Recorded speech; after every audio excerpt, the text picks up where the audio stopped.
recuerdo que cuando yo era un jovencito, tenía unos 10 años por ahí, a veces nos encontrábamos con un grupo de muchachos de la misma edad para jugar béisbol. Allá en Cuba se juega mucho béisbol, ese es el deporte. Si fuera en otros de sus países seguramente fuera fútbol. Pero en Cuba el deporte que más se juega es el béisbol. Y entonces recuerdo que por allá por mi casa había un campo de pelota donde nos encontrábamos e íbamos allí a jugar, o si no en la escuela. La cuestión era que casi siempre habían dos muchachos que eran los que mejor jugaban. Y ellos eran los capitanes de los equipos. Y ellos decían, bueno, empezaban a escoger, entré en el grupo por turno a uno de los que estaba ahí. Yo agarro a fulanito, el otro. Yo agarro a Perencejo, el otro. Yo agarro a este, yo agarro al otro. Y así iban uno a uno, escogiendo a quienes iban a ser parte de su equipo, por supuesto. Escogían primero a quienes, a los mejores. Los últimos nos quedábamos hasta el final. Yo era el último. Y recuerdo que a la hora de escogerme a mí, se miraban los dos. Bueno, no me queda de otra. Pásalo para acá. Qué malo, pero si quería jugar, tenía que aguantar eso. La verdad es que yo al principio no era muy bueno. Después empecé a jugar y ya empecé a mejorar un poquito. Agarré más habilidad. Y ya ahora no me quedaba hasta el final, sino que me escogían antes de que llegara al final. Pero así era como en mi país, entre los muchachos de la edad de 10 años, 11 años que jugábamos béisbol, así es como escogían a su grupo. Yo no sé si eso les suena familiar, si algo así pasaba en su niñez. Y yo pensando en eso, en estos días, mientras preparaba el mensaje, yo decía, wow, qué manera más cruel de escoger, ¿verdad? Porque ahora si tú te pones a pensar, te humillaban. Los que mejor jugaban eran puestos aquí, ellos escogían. Y se acentuaba quiénes eran los malos, quiénes eran los que menos sabían jugar. Y se quedaban hasta el final. Y tú veías la cara de inconformidad. Bueno, me tocó. Me lo tengo que... No me queda de otra que recibirlo en el grupo. Y así era como escogían quiénes iban a ser parte del equipo. Por eso hoy, pensando en eso, vamos a hablar acerca del equipo de Dios, el pueblo de Dios, la gente de Dios, los que juegan en su equipo y cómo Dios escoge, envía, sostiene y espera al final del camino a los que juegan en su equipo. De eso vamos a estar hablando hoy.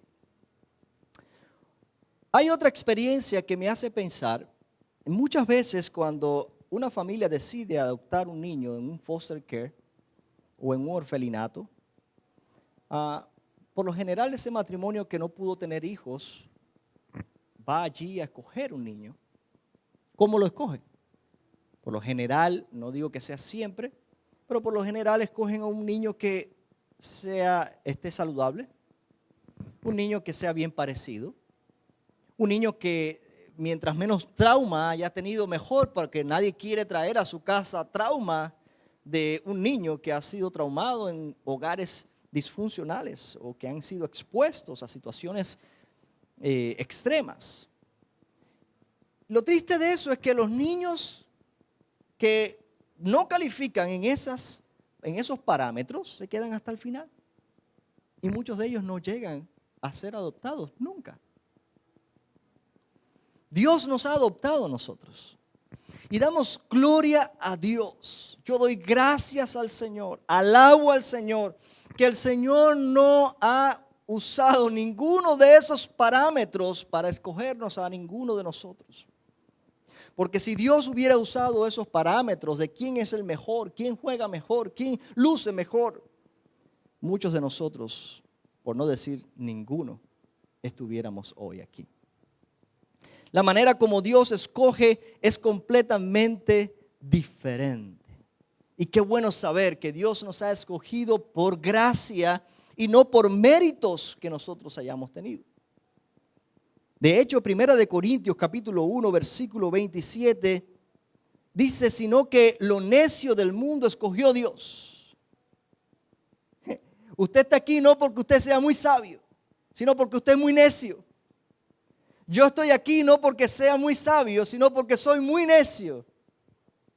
A lo necio del mundo escogió Dios para avergonzar a los sabios.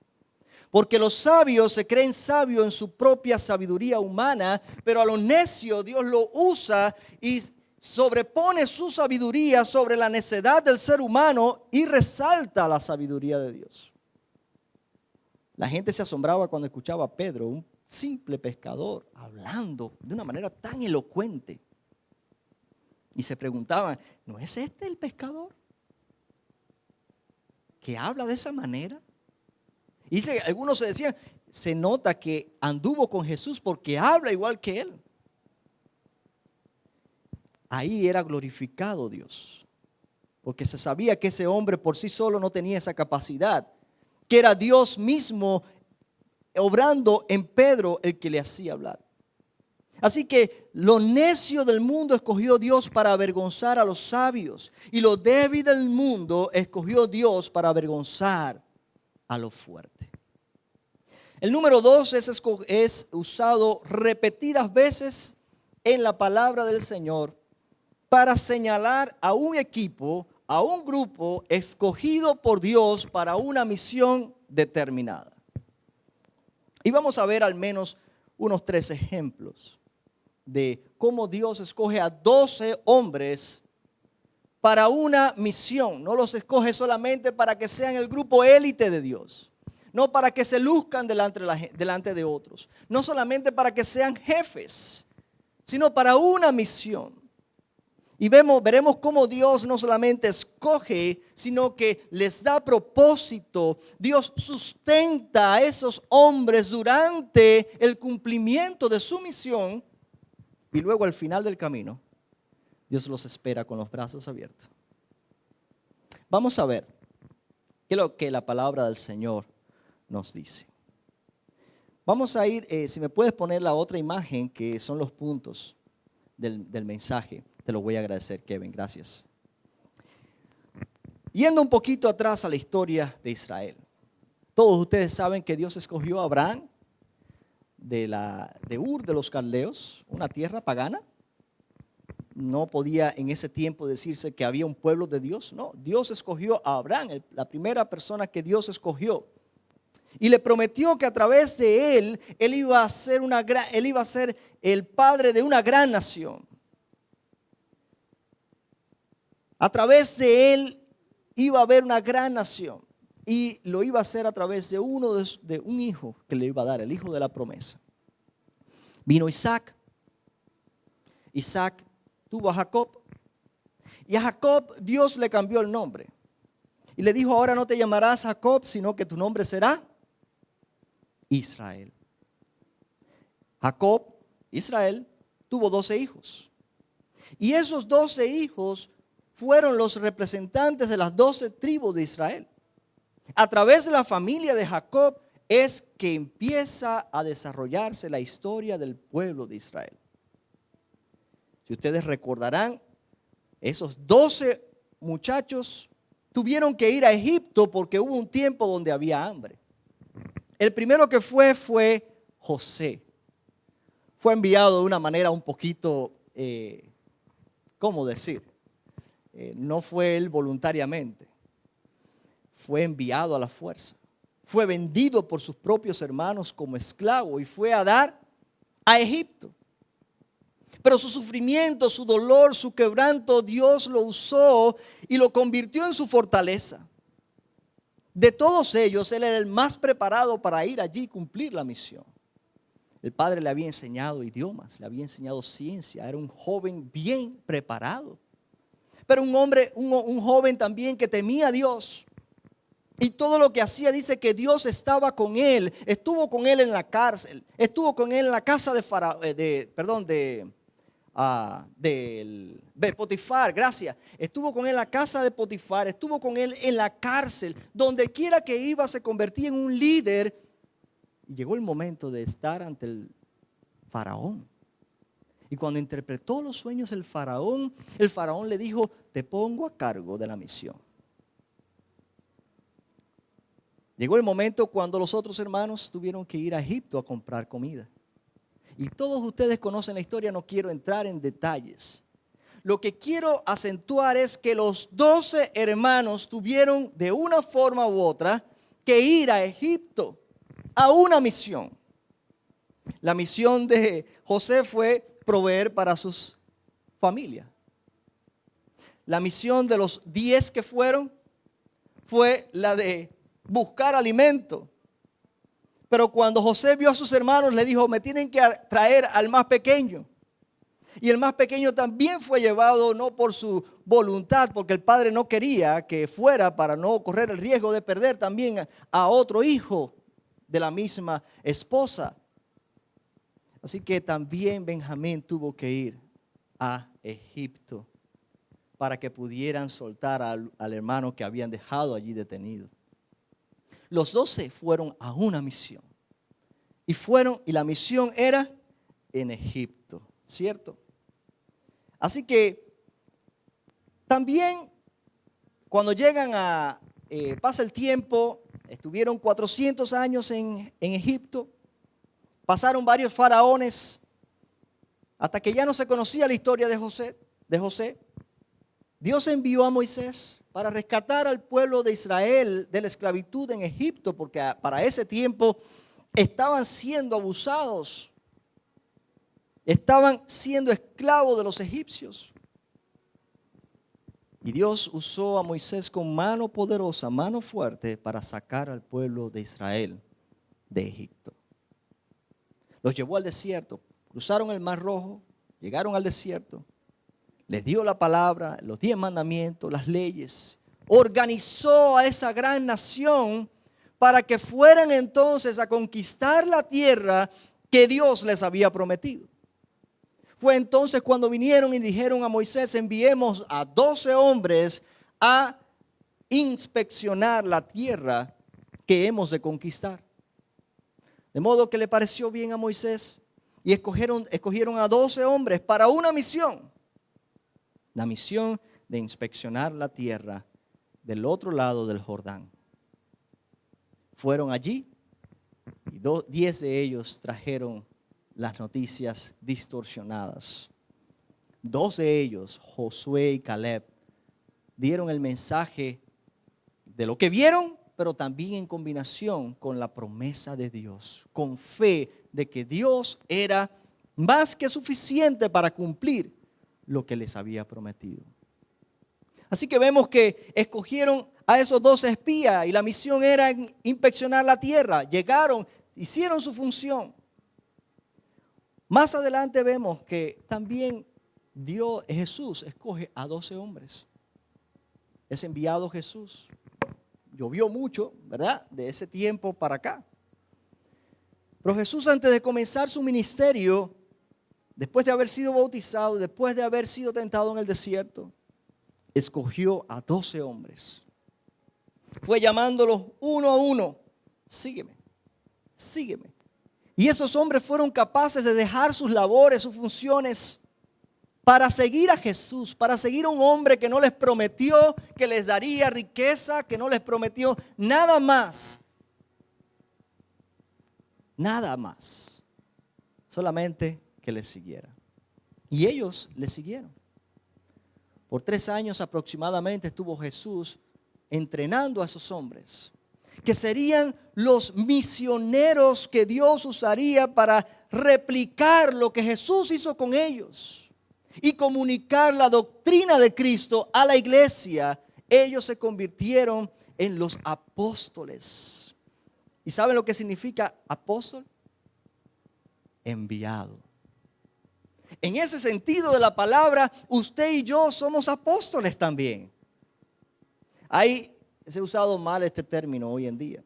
Hay iglesias donde hay apóstoles, ¿verdad? Conocemos el apóstol Maldonado, pero no en el sentido de que son enviados. Porque esos apóstoles no quieren más que la comodidad, la riqueza a partir de la pobreza de la iglesia. Pero el apóstol verdadero es el apóstol, es aquel que es enviado por Dios para una misión. Nuevamente, 12 hombres con la misión de llevar, replicar la enseñanza de Jesús y establecer en la iglesia de Cristo la doctrina de Cristo. Esos hombres fueron enviados y ellos cumplieron su misión. Si nosotros leemos toda la historia detenidamente y estudiamos a cada uno de estos hombres que desde la antigüedad hasta el tiempo de Cristo y hasta hoy han sido escogidos por Dios para una misión, nos daremos cuenta que ninguno de ellos fue escogido por sus méritos, porque todos ellos eran imperfectos. Todos ellos eran hombres muy imperfectos. De hecho, muchos de ellos eran de lo peor. Algunos ladrones, algunos mentirosos, algunos desobedientes, altivos. ¿Cuántas cosas podemos encontrar en muchos de esos hombres que fueron escogidos por Dios y usados por Dios? Asesinos, algunos. Pero Dios los usó. No por sus méritos, sino por la gracia de Dios. De la misma manera nosotros hemos sido escogidos por Dios, por su gracia. Como dice Romanos 11 del 5 al 6, de la misma manera, aún en este tiempo ha quedado un remanente escogido por gracia. Y si es por gracia, ya no es por obras. De otra manera, la gracia ya no sería gracia. Y si fuera por obras, ya no sería gracia. De otra manera, la obra ya no sería obra. Por gracia, esa es la palabra. Y gracia significa que usted no se lo merece, que es un regalo. Te escogí porque te escogí y punto. Te escogí porque, en otras palabras, hablando en el lenguaje vulgar nuestro, me dio la reverenda gana. Dios puede decir eso, no lo puedo decir yo. Pero Dios le plugo escogerte a ti y a mí para una misión. Es importante acentuar el hecho de que fuimos escogidos no solamente para ser parte de un grupo cerrado y lucirnos en ese grupo. Si usted fue escogido ha sido por una misión que Dios nos ha dado. Nosotros fuimos escogidos por gracia.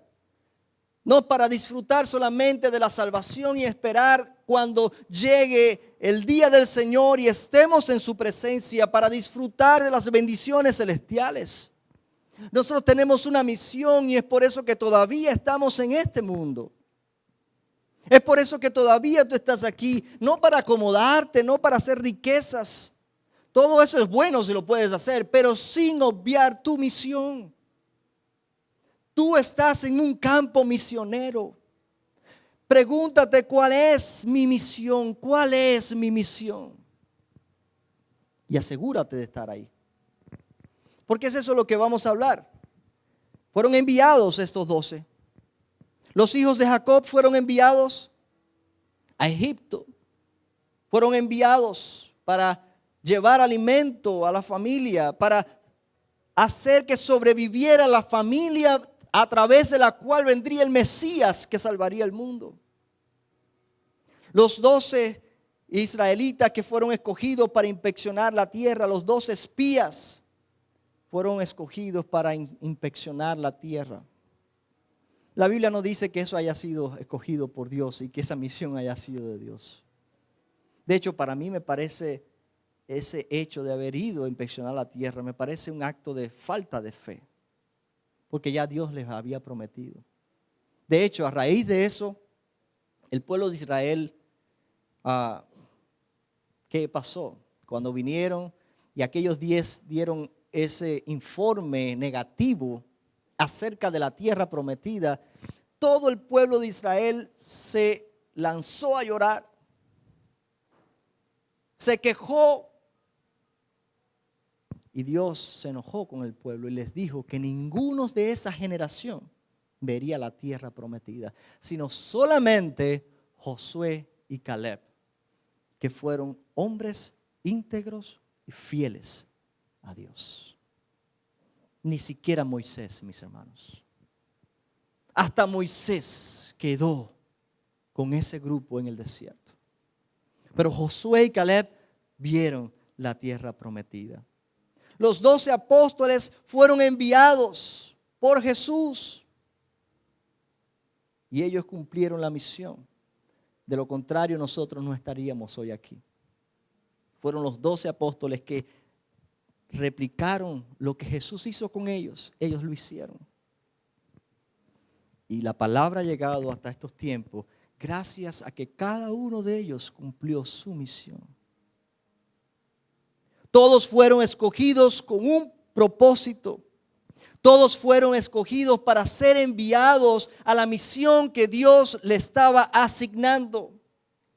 Todos los escogidos carecían de las cualidades para cumplir esa misión, pero Dios los capacitó, Dios los empoderó. Le dio todo lo que necesitaban para que fueran successful en esa misión, para que fueran exitosos en esa misión a la cual Dios les había enviado. De esta manera se hacía evidente que no se trataba de esos hombres, sino del Dios que los estaba enviando. Hubo tiempos en la historia de Israel que las naciones temblaban alrededor cuando sabían que era el pueblo de Israel. No tenían miedo a Israel cuando Israel estaba alejada de Dios, cuando tenían ídolos. Pero cuando se levantaba el templo, cuando se levantaba el culto a Dios, las naciones alrededor temblaban de miedo porque sabían de quién venía el poder, que no era del pueblo de Israel, era del Dios que estaba con ellos.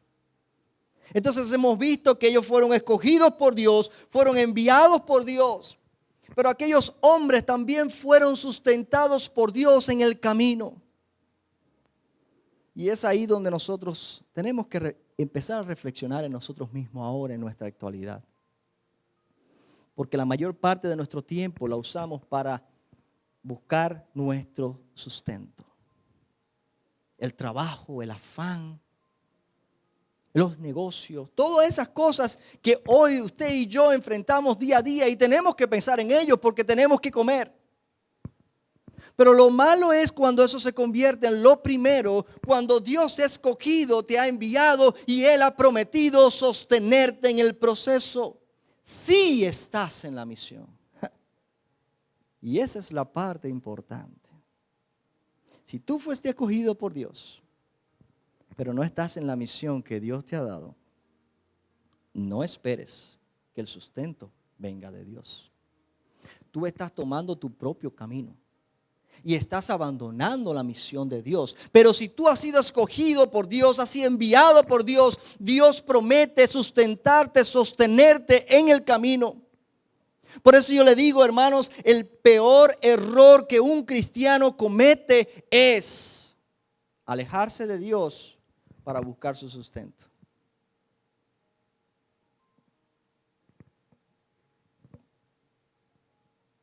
Así que vemos que los hijos de Israel, aquellos 2 hermanos, aquella familia que Dios escogió, de la cual viene el pueblo de Israel, fueron sostenidos. Dios proveyó a ellos a través de José en Egipto. Tuvieron alimento, pero tuvieron también propiedades, se desarrollaron, crecieron. El pueblo que llegó allí, esa familia del padre con sus esposas y sus 12 hijos, ya no fue lo mismo que salieron de Egipto. Salieron miles y miles, un pueblo grandísimo, multiplicado, después de 400 años. Aquellos hombres fueron sostenidos por Dios. Y aún así en el desierto, ustedes saben la historia, ¿verdad? Dios los sostuvo a ellos con maná del cielo. Dios los sostiene con maná Y Dios los llevó allí para que ellos entendieran que no se trataba de sus fuerzas, no se trataba de su sabiduría. En el desierto la única probabilidad que tenía era la de morir todos. Un lugar donde no hay nada, un lugar donde no se puede sembrar, un lugar donde no hay trabajo, donde si no fuera por la gracia y la misericordia de Dios hubieran muerto todos. Allí no quedaba otra evidencia fuera de que fuera otro quien proveyera, sino Dios solamente. Así que esos 12, esa familia, la sostuvo Dios hasta el final. Y hasta el punto que llegó el Mesías a través de esa familia. Los 12 hombres que fueron enviados a inspeccionar la tierra fueron cuidados todo el tiempo por Dios. Ustedes recordarán cómo Dios usó una ramera para cuidar de ellos, alimentarlos, esconderlos, protegerlos. Dios le permitió cumplir su misión y regresar a salvo. Los 12 apóstoles fueron sostenidos en el proceso. Cada uno de ellos pereció. Cada uno de ellos, la mayoría de ellos murieron como mártires. Con excepción de Juan, que supuestamente él quedó allá en la tierra, en la isla de Patmos y murió allí ya de vejez. Pero todos ellos fueron sostenidos hasta terminar su misión. No se puede decir que alguien vino y le tronchó la vida. No, ellos partieron cuando llegó el tiempo de Dios, cuando su misión se cumplió. Dios se encarga de sostenerlos. Fueron enviados. Fueron escogidos, fueron enviados, fueron sustentados por Dios. Todos fueron escogidos para un propósito y fueron sustentados por Dios. Vemos más adelante que Jesús está en un lugar apartado. Y mucha gente escucha de la fama de Jesús y van y siguen a Jesús. Y se suma una multitud de más de 5,000 personas. Y después de dar la enseñanza en aquel lugar, que estaban distantes del pueblo, Jesús dice, esa gente tenemos que darle de comer. Porque si de camino aquí a su casa van a desfallecer, no podemos dejarles ir. ¿Y qué hace Jesús? Aparece un niño con 5 panes y 2 peces. ¿Cuánto suma eso? El número 7, ¿verdad? ¿Qué es el número 7? Perfecto. Perfecto, el número perfecto para hacer la multiplicación. Así que 2, 5 más 2, ¿cuánto es? No, 5,000. Y estoy quedándome muy por debajo del número. Porque 5,000 es lo que contaron ellos de hombres solamente. Ahí había niños, había mujeres. Quizás era el doble de eso. Quizás eran 10,000 personas las que habían allí. ¿Entiendes? Y dice que los mandó a recostarse a cada uno. Y Jesús oró, levantó las manos y empezaron a cortar los panes. Y mientras más cortaban, más panes había. Y dice que comieron todos, se saciaron. Y dice que sobraron ¿cuántas cestas de panes? Les invito a que busquen con sus propios ojos. Juan capítulo 6, versículos del 1 al 13. Juan capítulo 6, versículos del 1 al 13. ¿Cuántas cestas de panes quedaron? ¿Alguno me puede decir?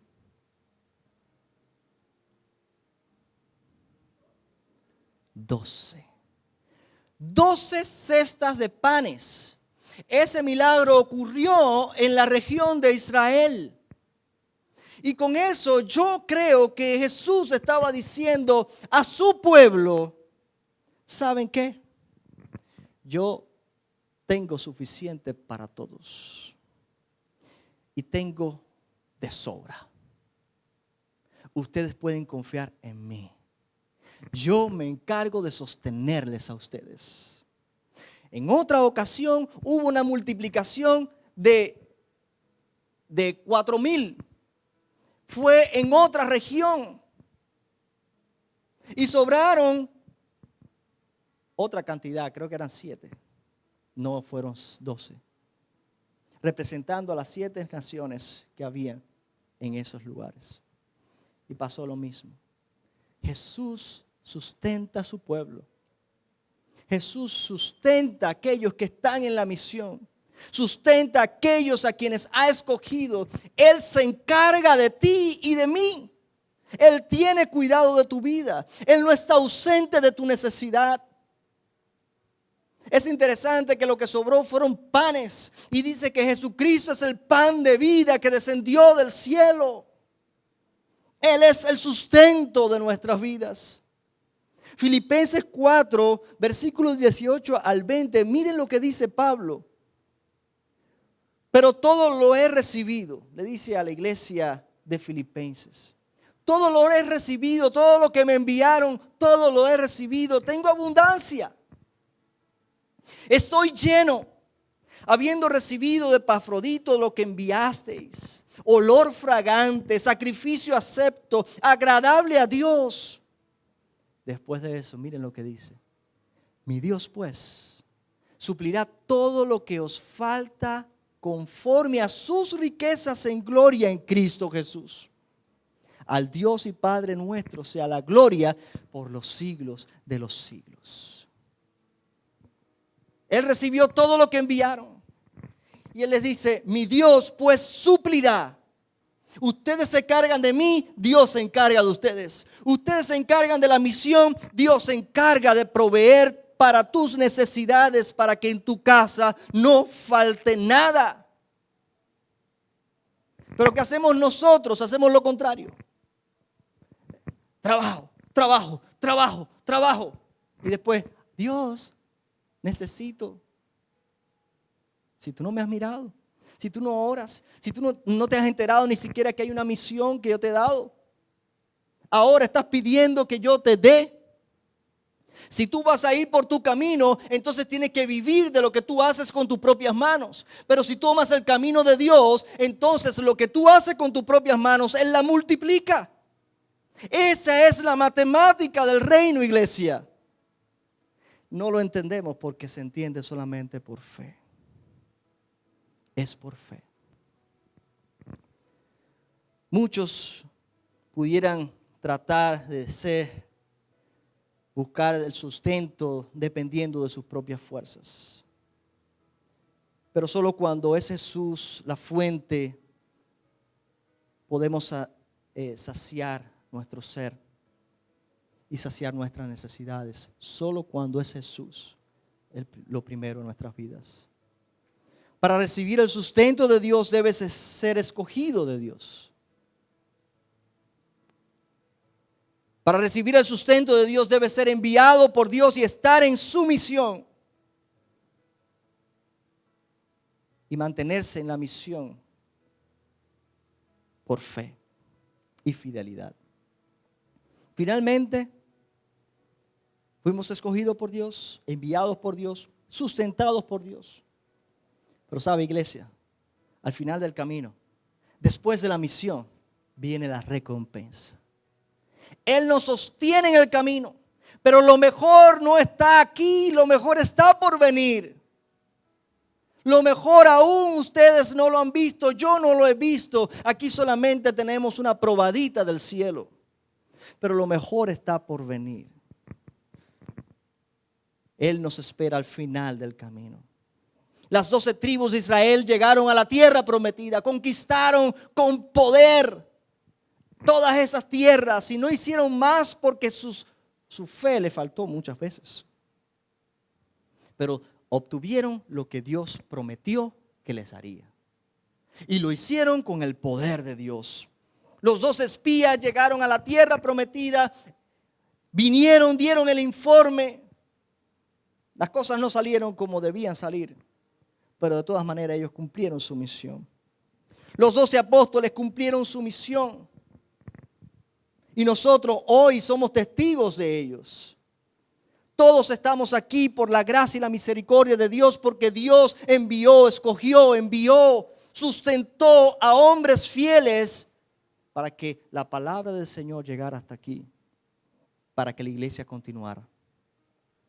Pero en uno de los libros de la Biblia donde más se habla del número 12 es en Apocalipsis. Y se menciona a todos esos grupos que hemos hablado.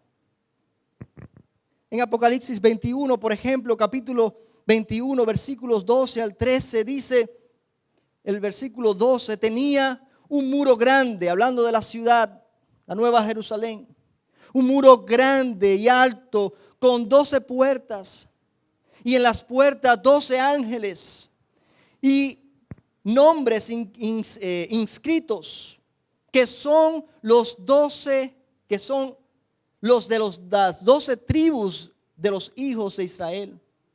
Al oriente 3 puertas, al norte 3 puertas, al sur 3 puertas y al occidente 3 puertas. En total, ¿cuánto era? 3 por 4, 12. En el capítulo 21 mismo, el versículo 14, entonces ahora menciona a los apóstoles. Y dice, y el muro de la ciudad tenía 12 cimientos.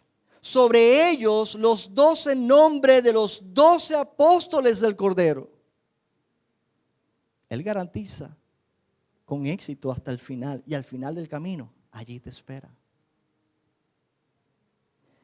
En el capítulo 22, versículo de 1 al 5, miren lo que dice.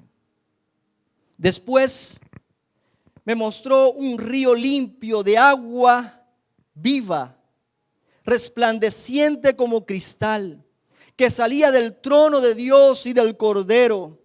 En medio de la calle de la ciudad, a uno y otro lado del río, estaba el árbol de la vida, que produce 12 frutos, dando cada mes su fruto. Y las hojas del árbol eran para la sanidad de las naciones.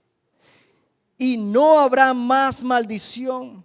Y el trono de Dios y del Cordero estará en ella. Y sus siervos servirán y verán su rostro. Y su nombre estará en sus frentes. No habrá allí más noche. Y no habrá allí más noche. Y no tienen necesidad de luz de lámpara ni de luz del sol, porque Dios el Señor los iluminará. Y reinarán por los siglos de los siglos. Amén. Esa es la promesa para ti y para mí. Esa tierra prometida que se nos ha adelantado aquí en Apocalipsis.